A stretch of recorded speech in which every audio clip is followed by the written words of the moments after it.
of the class to start the recording. I should be Okay, doing ma'am. it.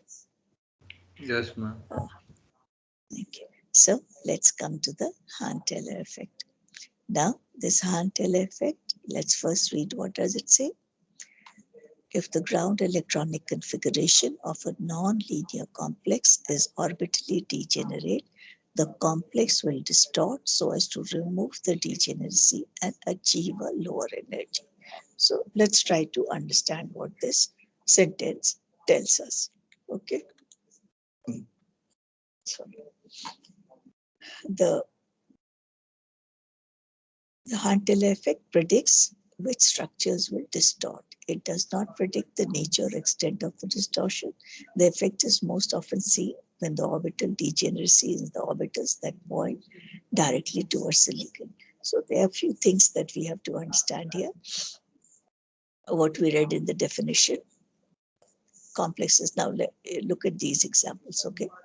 In an octahedral complex, the effect is most pronounced in high spin D4, low spin D7, and D9 configuration, as the degeneracy occurs in the EG set of orbitals. Now, what do we mean? What exactly are they trying to speak about?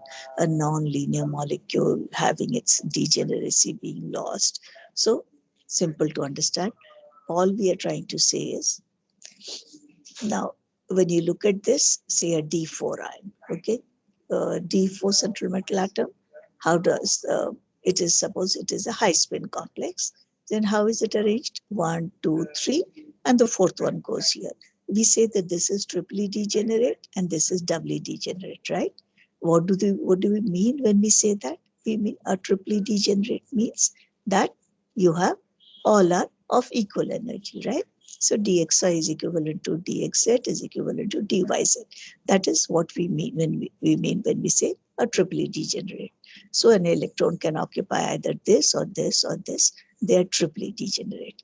Similarly, doubly degenerate means you have a dx squared minus y squared is equivalent to dz squared. So they are at same energy level. Now we say that, but when you look at it, what you find that this one has one electron, this one has no electron.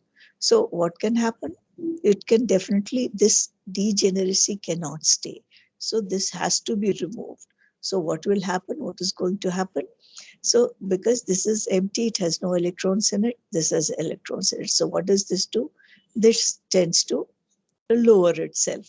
So it will tend to get away from the ligand, and thereby it will get lowered in energy, and the lowering will be as much as the increase will be in 1. So the lowering will take place and dz squared will come down and dx squared minus y squared is going to go up. So the degeneracy is lost because they are not in the same level, although we are saying they are equivalent.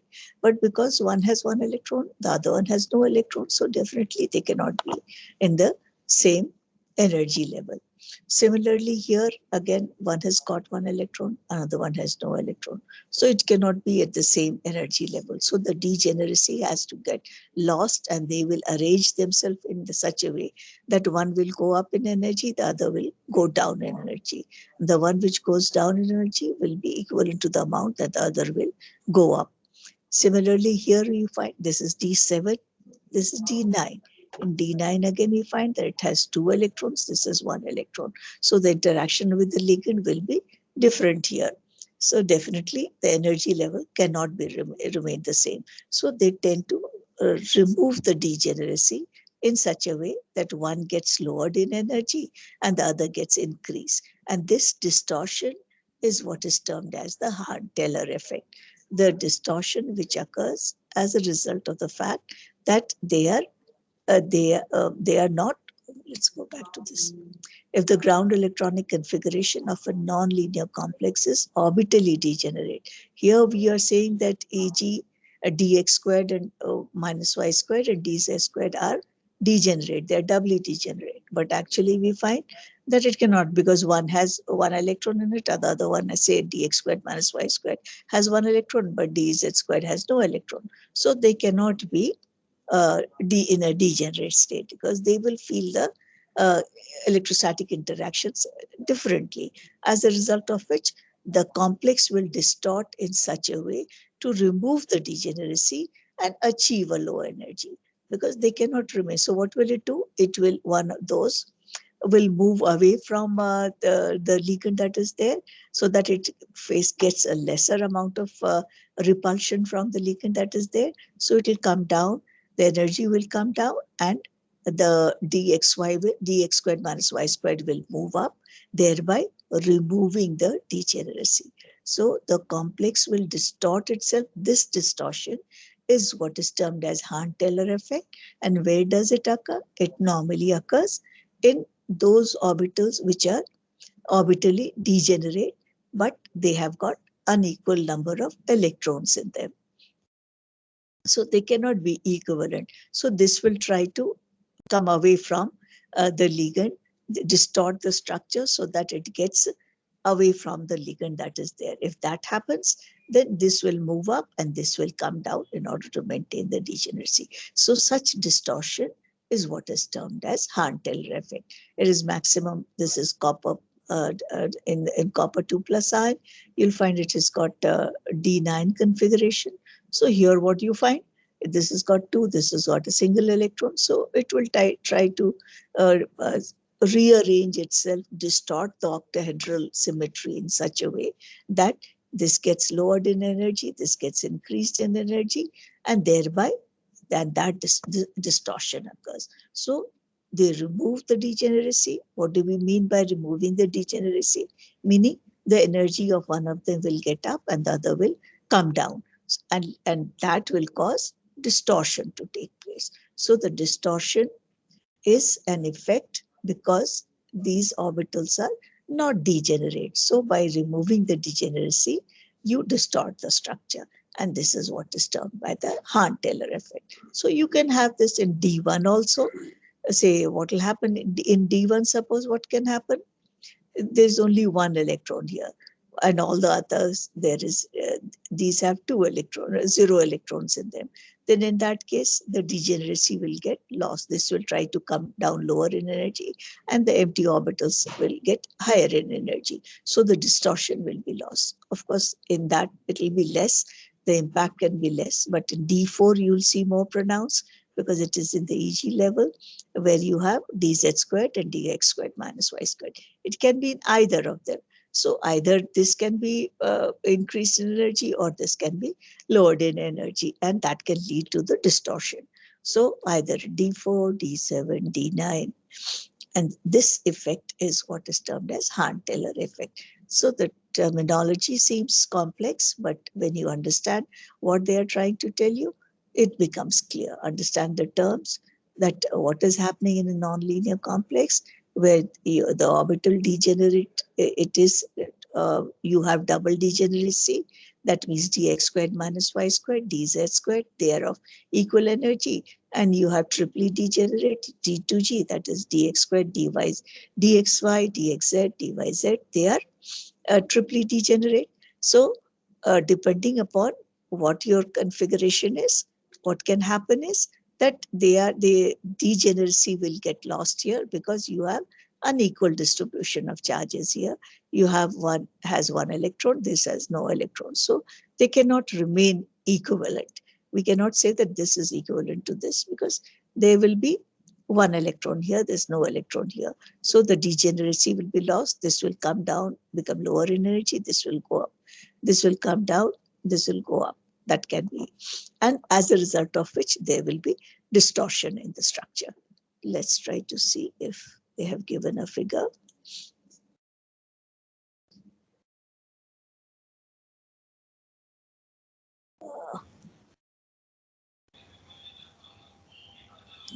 Let me just show you one of the Z in and Z out structures.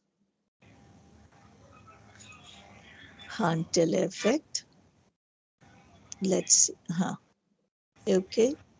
The Hahn-Teller theorem, it was published in 1937, and that tells you that for a non-linear molecule in an electronically degenerate state, distortion must occur to lower the symmetry, remove the degeneracy, and lower the energy. Before moving further, the term electronically degenerate state requires to be elaborated. So what we just explained, what do we mean by electronically degenerate state? What did we mean? That suppose you have a titanium 3 plus present in an octahedral environment.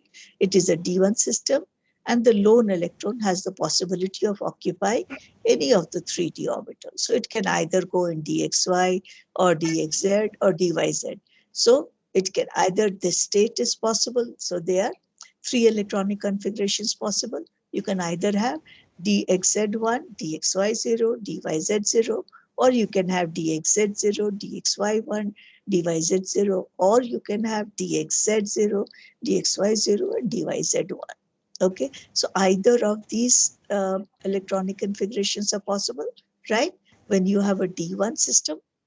So such a situation is called an electronically degenerate state. So it can be either this or this or this. So in all these three, they are electronically degenerate state of equivalent energy. So if it is a D1, it can might as well be on a dxz, or it can be on dxy, or it can be on dyz. So you can take some other example also, say for chromium 3 plus, that is a D3 system. But there is only one way to fill the T2G orbital, right? Say in D chromium 3 plus, where you have D3 system, what is happening here? Where will the electrons go? XZ, YZ, and XZ, XY, and XZ. There is no other way in which you can depict the system. So the electronic configuration can only be DXZ, DYZ, and DX, 1 in each of them. So this is, we say, this one had 3 options possible, but here it has got just one option possible. Hence, it is an example of electronically non-degenerate state. So this is this gives you an example of an electronically non-degenerate state where all are 1 occupied. So options are not much there. Whereas in this, we have got 3 options there. So we say it is in an electronically degenerate state. The Hahn-Teller theorem, it predicts that a nonlinear molecule that has an electronically degenerate state, distortion occurs so that the degeneracy is removed.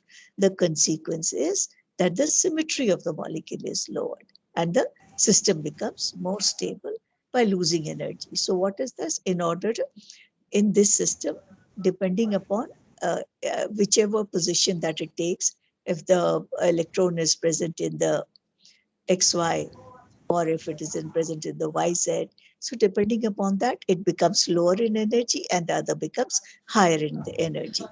And this we can explain with, there are 2 options possible. The symmetry change that will occur, there's a distortion that will occur, and they are of 2 types. It can either be Z in or Z out. So when will it be Z in? When will it be Z out? We will see this in next class, and then we'll complete this module. Okay, I'll explain that. In which circumstances can we get a Z in symmetry, and in which circumstances are we going to get a Z out symmetry? Okay, we'll complete it in the next class. Okay, thank you. Thank you, ma'am. Thank you, ma'am. Thank you, ma'am. Okay. Thank you, ma'am. Thank you, ma'am.